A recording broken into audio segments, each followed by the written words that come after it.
Hello and welcome to this episode of Inspiring Entrepreneurs. I'm your host, Katie Woods, Ecosystem Development Executive here at Strathclyde Inspire. Today we're going to be discussing how entrepreneurs in Scotland use their ventures to drive social change, the challenges they face and the strategies they employ to create meaningful and sustainable impact. Whether you're an entrepreneur, an inspiring change maker, or someone who's interested in the intersection of business and social good, this episode is going to be packed with insights and stories that will inspire you. To spark this conversation, I'm delighted to be joined by two special guests. First up, we have Dr. Kate McKenzie, co-founder, director and CEO of Strathclyde's first social enterprise spin-out, the Climate Change Legal Initiative. C2LI aims to provide easily accessible, relevant information about existing climate change cases and, crucially, reports on countries where litigation has not yet been brought.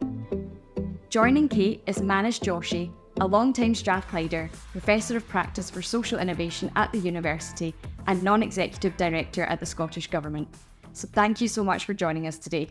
Could you each briefly introduce yourself and just share a bit about your current roles? So Kate, we'll start with you. Sure. Thanks for having me. I'm Kate McKenzie. I am a co-founder and director and currently CEO of the Climate Change Legal Initiative, or C2LI. Fabulous. Thank you. And Manish. Hi, I'm Manish Joshi. I am currently a Professor of Practice here at the University, leading the University's Social Innovation Cluster, which is a new cluster that we are establishing and is really going to be focused on work both within the university and across the faculties and the centres and institutes that we have, but also externally within the Glasgow City Innovation District. Brilliant. Thank you so much.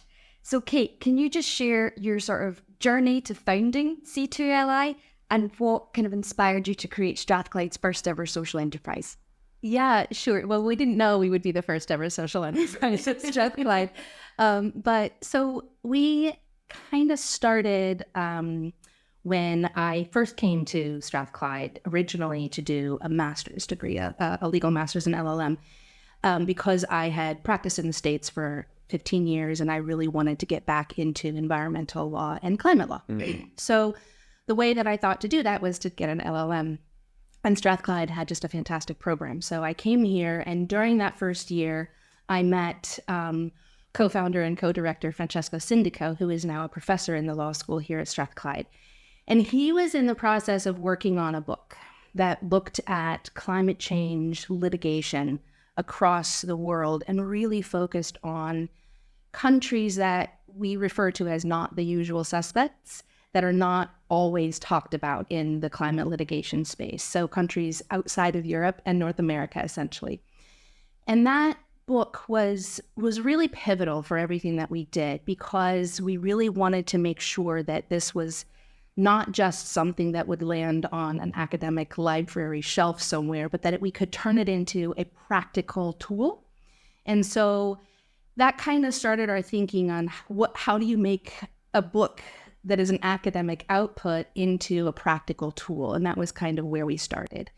And so what we did is we built what is now our Climate Litigation Knowledge Hub, which is an online platform that is searchable, looking at climate change litigation through a scenario-based methodology, really looking at what kinds of litigation are happening in different places and how are these things progressing through just the really most accessibly simple building blocks of a legal case. And we wanted to make everything accessible as far as language goes. You don't have to have a legal education to be able to understand these things. And that was really where we started, wanting to make academic material accessible for practice and accessible for anyone who just wanted the information and leveling the playing field. Amazing. Wow. So interesting how it came about and how it happened. So it started with the book. Yep. And then you've tried to make that into a kind of practical. Exactly. Yeah. Yep. Wonderful. Thank you. And we've grown from there. And you've grown from there. And it will continue to grow as well. And in a previous life before I came here, I used to work on climate change within the UNFCCC, so the Framework Convention on Climate Change. And there was a number of young people back then from countries like Tuvalu, Kiribati, various other places that were taking their countries to court and we're trying to, sue them because of future generations' work or because they'd allowed an oil field to be built or the pollution and all that. So it's great to kind of even think about, this is going back about 12 years now, and seeing that kind of trajectory, and actually there's been a movement, hasn't there, really? It's just grown, and a lot of it by young people. I think that's one of the most inspiring things, is it's like sometimes primary or high school kids who are like, do you know what, this is not good enough, and they're like, I'm going to take the country to court. Yeah. Which is mad. If you think about what other power or voice do young people have? Absolutely. Right? They can't vote, which is the traditional process in a function in democracy, right? Children can't vote. Their only power is not go to school, which is the one thing they're supposed to do, which is where you got Fridays for Futures, or the legal process. And we're seeing lots and lots of cases. Yeah, it's really, really And so you've grown, this database is just growing and growing. Yeah, well, it continues to, we currently cover 30 countries. Okay. And we are always in the process of adding countries. We have another 20 or so ready to be put onto the platform. They're in the process of being finalized now. The overall goal is to have global coverage, right? And one of the things that makes that piece of what we do unique is that there are lots of climate change litigation databases out there. There are two really big ones that everybody goes to, that we link to, in fact. And they include, their databases of cases, right? So where there are cases, they include the case documents and all that material. What we look at, though, is also countries that haven't seen climate litigation. Okay. Not the usual suspects. Yeah. Often they're countries that there's been no climate-related litigation, or it's done in such a way that is not being captured by the big databases. Okay. And so one of the things that makes us different is that we, through our network of national rapporteurs, that we have experts in each of the countries, and I'll talk about the importance of that in a little bit, is that we look at, if there's not been a climate-related case, are there other types of cases that have gone through the courts that might inform how a climate-related case would work its way through the courts? Okay. Are there issues with access to justice, right? Is there a mechanism that allows people to even bring this kind of a thing to court? What are the typical sort of legal grounds? What are the laws that are being used to bring this kind of a case? And what are the remedies that we're seeing? And sometimes the answer is litigation is not a good idea here, right? And that is just as important as information to have as, yes, there have been cases. So that is one of the things that makes us different, is we do a qualitative analysis, and the output is plain language, short summary, an overview of a country, rather than a list of court documents, which serve a very, very important purpose. But that's how we kind of separate ourselves out. Fab. And Manish, just to kind of journey back a little bit of what we were talking about from your own experience, how do you see entrepreneurship playing a role in creating positive change in Scotland? And how can the government sort of support initiatives such as Kate's? Yeah, well, I think the government has got a really keen eye on creating a more entrepreneurial nation, right? We've got a national kind of strategy for economic transformation. We've got an entrepreneurial campus report, which is all about where we go with higher and further education. I think there's work happening at the school level in the curriculum. So I think there is a desire within Scottish Government and from ministers to really look at how we can become a more entrepreneurial nation. And I think that has two elements from my perspective. I think one is around more entrepreneurial thinking, and I think that word can be a wee bit off-putting at times, right, for people. I think sometimes folk are like, well, I'm not a business person. Yeah. But I think ultimately that is about growth mindset. How do we create a society that is equipped with a growth mindset so that people are actually not scared of failing? And when we do fail, we fail forward, we fail fast, we learn. I think transparency is a really key part of that, actually. How do we share information? Sometimes you can have an idea, but you're keeping it to yourself and then it doesn't go anywhere. So how do we actually help people get their ideas out there? So I think one part of that is about entrepreneurial thinking and growth mindset. But I do think the other part is about creating an ecosystem where founders can flourish. Yeah. Right. And how do you help people think about being a founder? And that can sometimes be a founder of a business that is maybe spun out from university. I think it'd be a founder of a community interest company or a charity or a social enterprise. And I think, Scottish Government actually just a few weeks ago put out a report on more inclusive business structures. So cooperatives, mutuals, employee-owned businesses. I think there's a desire in Scotland to triple the number of social enterprises in the next few years. So there is going to be, hopefully, more investment coming into that space. but also how do we tell the stories, like your story? Yeah. How do we amplify those stories so that other people go, well, maybe we could do that with something that we're working on, or take some of the lessons learned from it? Because the journey, I think, is, it's not always straightforward for people. And how do we share more of those lessons so that we can continue to improve and refine that as well? So I think there's various elements there, but I definitely think Scotland is trying to set itself apart. I think you've got things like TechScaler, which are now getting global recognition. People are coming. I know the university actually hosting a group soon coming from Malaysia, I think, to look at what we're doing here as an entrepreneurial campus and how they might replicate that in other parts of the world. So I think Scotland has a role to play. We may be a small country, but I think we can definitely punch well above our weight. Small but mighty. Absolutely. Yeah, absolutely. Absolutely. And Kate, C2LI is playing a part to further climate change mitigation efforts across the globe, as you've said. And so can you tell us more about the goals you're targeting and the sort of impact that you've found and seen so far? Yeah, impact is such an important and also really challenging piece to capture, especially when you're kind of starting out.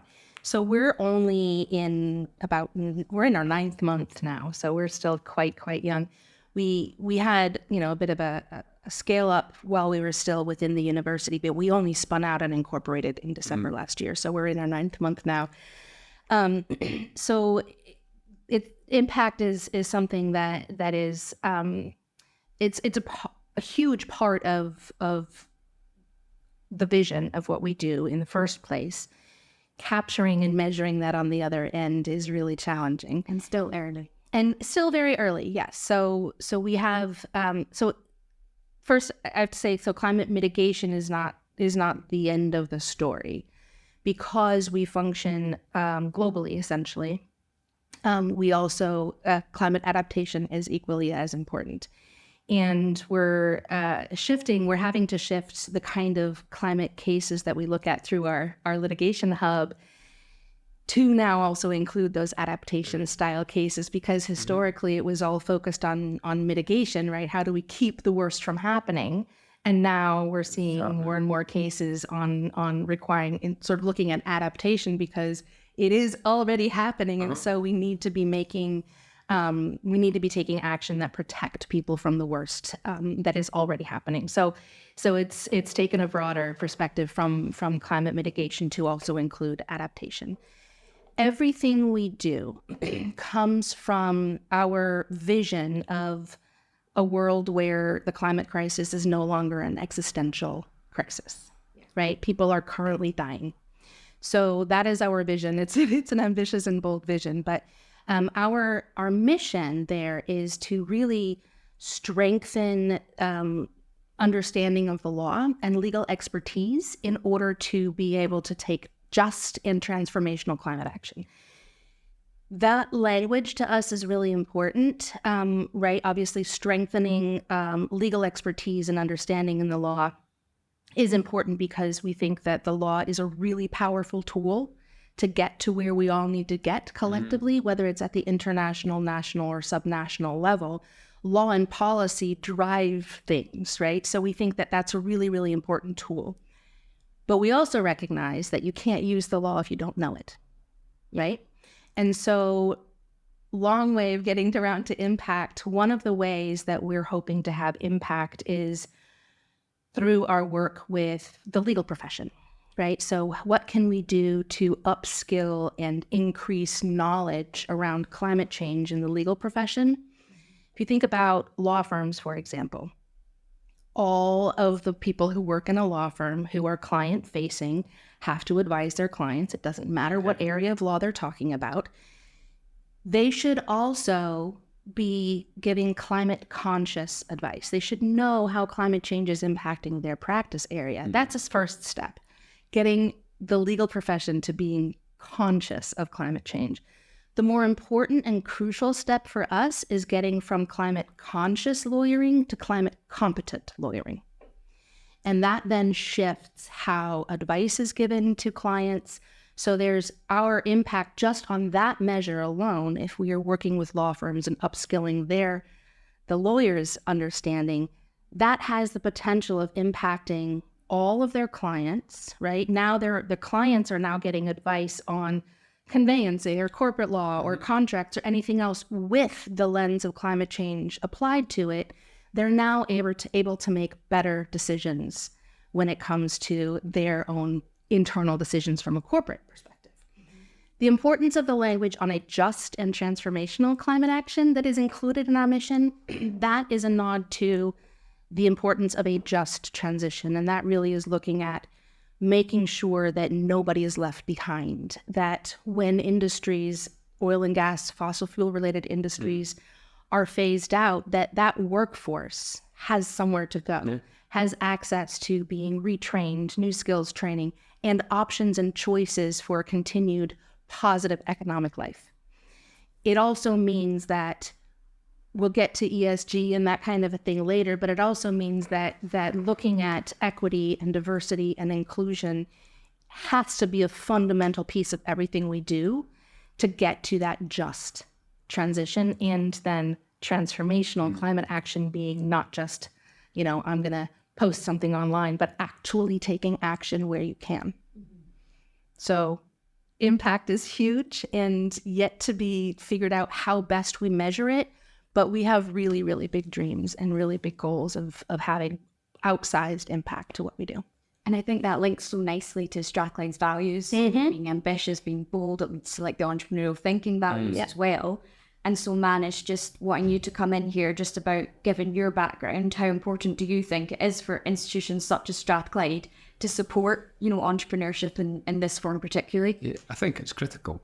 I think ultimately, I don't think there'll be many businesses left in the world in the coming years that do not have a social purpose. They may not be a social enterprise, but they'll have a social purpose. They'll be adding some social value, because we've all got power in our pockets, right? Where we spend our money and how we spend our money can influence what goes on in our communities. And you think, just again, kind of coming back to what's going on in Scotland, in the programme for government, we've now got a community wealth building piece of legislation that's going to go through Parliament. Now that could have ramifications around procurement, around making sure money stays in local communities, that we can actually start to really build local wealth and prosperity, with institutions like Strathclyde, right? So you take where we are, our place in the city, and, we're an anchor institution for this part of the city. But beside us is also the hospital and City of Glasgow Council and the college. So you've got 4 really big employers who can add massive value to the city and who can, both working individually and collectively, can be doing a lot of work in and around this space. So I think it's critical that we are thinking about what is our social value, what is our social impact. And, we're a socially progressive institution. So it's right there in our DNA and in our fabric. And I think more and more it's going to be about how do we support staff and students to really be the very best problem solvers and value creators out there. And some of that is around giving them those tools to take wherever they go. They may not be social entrepreneurs, but they can be social entrepreneurs within their organisation. They might go into a large bank that is looking at moving away in terms of just transition. So how do we make sure they've got the skills and the tools to be able to use the language, to use modelling, to horizon scan? Because I think a lot of this is about foresight as well. So when you're talking there about, climate refugees are happening here in this country, in the UK. There are parts of the UK now, you can't live there anymore. You can't buy a house. And if somebody tries to conveyance a house there, then you should be suing them, right? Yeah. So these aren't far away problems anymore. They really are on our doorstep. Climate adaptation, climate mitigation is here, and organisations need to be figuring that out. And, I know we will come on to ESG, but that's such a key part of this in terms of being able to shift the needle and making sure that we are taking everyone with us, because I think that's a critical part of it. And again, you've got things like Grangemouth here in Scotland, where they're looking at what's the future of an oil refinery and how do you do that in a just way that doesn't leave entire communities behind. And we've seen that in Scotland, right? We have been there with the coal industry, with the steel industry. And so there is opportunity in all of this, but there's also challenge in it as well, in making sure that we do this right and we do it well. And I think the university is really well placed to do lots of those things. And a lot of that, final point from me is interdisciplinary. It is engineers, it's humanities, it's scientists, it's business people. It's working together, and it's actually about how do we equip students to be the very best version of themselves, given the poly crisis in which we live. I just saw yesterday, Potsdam Institute said we're probably breaching a 7th planetary boundary, right? There's 9 of them. We're pretty much at the limit of what the planet can take. And so we have to all work together, and I think more and more doing more transdisciplinary work. We've got great work going on within, the vertically integrated projects for sustainable development, the management development programs in business. I think we'll hopefully start to see even more of that and really equip our students to be the very best that they can at solving some of these problems. I think that's a really important point. And one of the ways that we approach kind of everything that we do beyond just the platform, the hub is really important to what we do. We also do other things. We work with private sector and a variety of other things. The couple of things that you said I think are really, really important, Manish. One is the cross-disciplinary piece, right? We no longer have the luxury of sitting in our silos. No. We are in the final sort of critical decade to actually move some things. So I think the cross-disciplinary piece is really, really important. And I think that's also where a university like Strathclyde can lead, right? Getting out of those silos, getting out of the faculties and really going across faculties and really encouraging that. And what I do, I mentioned that the databases that are out there. There are lots of organizations and companies out there that do things in the climate sphere, right? We're not the only one. There's lots of people who work in this sphere. I'm not interested in duplicating services. I'm not interested in reinventing the wheel. If somebody is already doing what we want to do, I'm going to reach out and collaborate and partner with them. Totally. Rather than say, oh, they're now a competitor, we have to sort of guard what we do again. No, we're going to work together. There's plenty of work to do. We don't have the time to mess about with that kind of a thing anymore. And the other thing I think is really important, just to piggyback on what you said, is that young people have a really bleak future ahead of them from a climate perspective at the moment. When I was a young person, I was out protesting the same things we're still protesting now. So we have failed our younger generations on making the kind of progress that we need to make. And they're the ones who are going to have to live in it.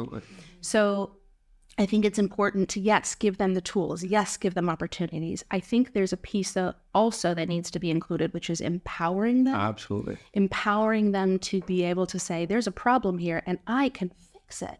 I can do something about this. And that I think is a barrier to social enterprise, any kind of entrepreneurship in any country, but especially here where I think we're on the right track. And if we can just, not just tools, but also that empowering those voices to say, you know what, I have something to say and it's actually valid and legitimate. And I do have the power to speak up and make a change. And people should listen as well. Exactly. So important. And young people particularly have so many amazing things to say. I used to work for a charity with young people for 8 years.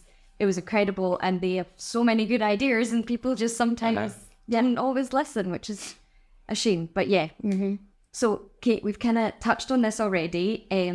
Strathclyde's being Scotland's leading entrepreneurial campus, and we're known for nurturing and supporting entrepreneurial activities, and it's something we're really, really passionate about. So, how did the university's environment help influence in any way your decision to set up C2LI? Well, I didn't even know that we were going. I had no idea we were going down this road.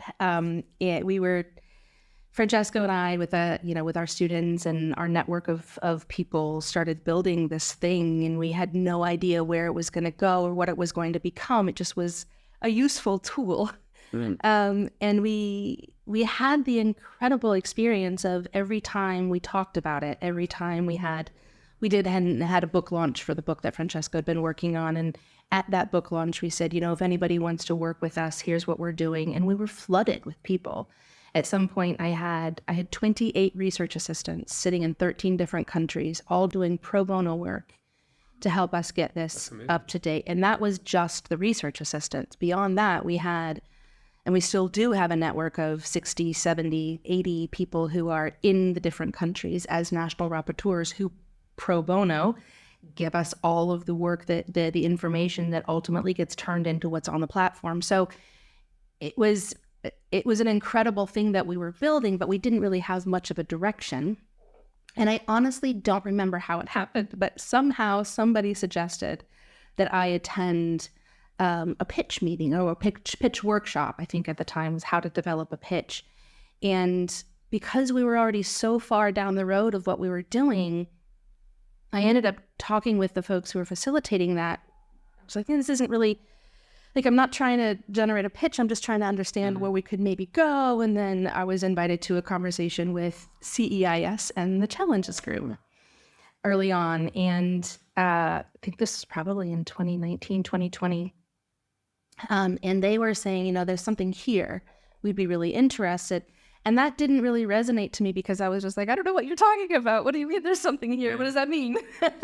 And so we kind of continued to build C2LI and gather, more people and more networks and more outputs. And we got a couple of law firms on board to pay for our first website and get the platform up and running. And we're doing that completely independent of this other potential process. And once I finally got hooked in and understood that, we could turn this into a real thing, right? Not just this beautiful and really important platform that we'd already created, but we could actually really build it out and have some real impact. And that's when I really got hooked into the Strathclyde Inspire and all of the various resources and started really working closely with CEIS and the Challenges Group to develop C2LI and explore, all right, what kind of services and products could we offer that would allow us to be a sustainable business? Because we will never charge for our online litigation hub, because that is an open access. That is always meant to be a leveling of the playing field information out there. So it was really the university's sort of process and going through all of the various support that I had here that allowed us to create what we are now and allowed us to spin out. Because we are the first social enterprise, there were some growing pains and everything took a bit longer than maybe it would for somebody else, because questions of IP, right? How do you define IP when all you're doing is collecting publicly available information and disseminating it? What's the, right? Is it know-how? How do we define that? We don't have a patent. We don't have, right, the traditional things that would fit into the process. And so it was an incredibly supportive process to go through. It was very long and slow, but the willingness to learn and adapt and evolve as a university and the process to support us was just really incredible. Thank you. And Manish, from your perspective, just what do you think, like other universities, what lessons can they learn from Strathclyde approach? Yeah, well, I guess that's the challenge of being a pioneer, right? Sometimes it is that harder bit. You've got to break new ground. You've got to clear the debris so you can see the path forward. And I guess it is maybe from our perspective, sharing some of that learning with others. I think all universities are different, aren't they? Like, and certain universities will have other strengths and areas that they focus on that we don't. I think it's about creating that enabling environment, though, to allow staff and students to really thrive and to take an idea from inception, or maybe an idea that they didn't realise was a social business, right? Yeah. And it's a research project, and then that there's value in it, and that value is not always monetary value, isn't it? I think a lot of the time we're looking at that next big unicorn, and I think it's more zebras and fewer unicorns, right? Like, actually, we're an SME country, right? This whole economy is run with small and medium-sized businesses, and so making sure that actually that's still a focus, that we are providing people with the tools, so whether that's around ideation and helping them kind of work through that. So I think there's got to be lots of different levels of entry for people. So that can be everything from a competition to learning how to pitch to getting a masterclass from somebody and you go, oh, okay, maybe I could do that. So I think you have to kind of build a bit of a proof machine sometimes. So I do think you have to go through a bit of pain, because you're now like our proof machine, right? At Strathclyde, because we're like, we can do this. And actually, as I understand, there's a couple in behind you now, and there's others coming through. So we're starting to foreground and surface some other businesses and ventures that are there that we can now go, well, that's a social enterprise. We've got experience working with external partners on this, like the Challenges Group and CEIS. So there's an understanding there of the other support that's out there. And there are other providers in that marketplace as well that, I think university can help signpost to or work with. Like the First Port, Social Investment Scotland. I was actually in today, I was down at Wasp Studios, so lots of creative industries down there. A couple of Strathclyders who came trained as teachers, but now have got an animation business down there, and they're doing stop frame animation, had lots of support from other people. And so actually there's probably lots of great stories. I think part of the thing that universities could do more of potentially is actually that piece around aggregating and amplifying what actually happens, so that we can start to tell those stories and build that narrative. Because I think what happens a lot of time is people come here, they get their degree, they have a good experience. Often that experience is around relationship and the people that they meet, whether it's another academic or it's classmates, and then they go away and they do something, and then we don't always hear about it until it's really big news, or, you know. But actually there's lots of stories of people who've been running for 15 years, running a business, employing 2, 3, 4, 10, 40 people, whatever it is. And I think we could do more of just capturing those stories. And I'd like to see other unis doing that, so we could actually tell a story right across Scotland of the impact that higher education has, and how it's a place where you can come, you know, even after you've left, and come back to, right, to support your staff. Because we do all kinds of things, right? Micro-credentialing, executive education. We've got our Centre for Lifelong Learning, do a health and safety course, right? There's all kinds of courses they do. So I think that journey doesn't stop. And again, back to that piece about being an anchor in our community. We are that anchor, and I think we can provide a lot of opportunities, not just for students, but for businesses and other, you know, ventures, social enterprises, charities, to come and work with us, and to also bring their knowledge and expertise into university. Because there are a number of charities that we work with here at the university, and it is a proper partnership, you know. And some of the work I'm doing is looking at how we build that out and bring more social mission partners on board, you know. Something that I think is also really important for us, it was interesting because I think previously the way that we think about entrepreneurship in a university setting really often comes from, and this goes back to sort of some of the challenges that we had, comes from, you know, you've created a thing, a widget, a process, or a physical something tangible. Coming from Haas and being from the law school, right, where the social sciences, it's more ambiguous, right? It's not a tangible thing that we created. And I think that is a little bit more challenging to immediately see, oh, this is a business, this is a social enterprise, this can actually be something that can be monetized. And so I think that's where we were, you know, obviously very fortunate to be sort of like somehow seen and noticed, and sort of brought into the fold.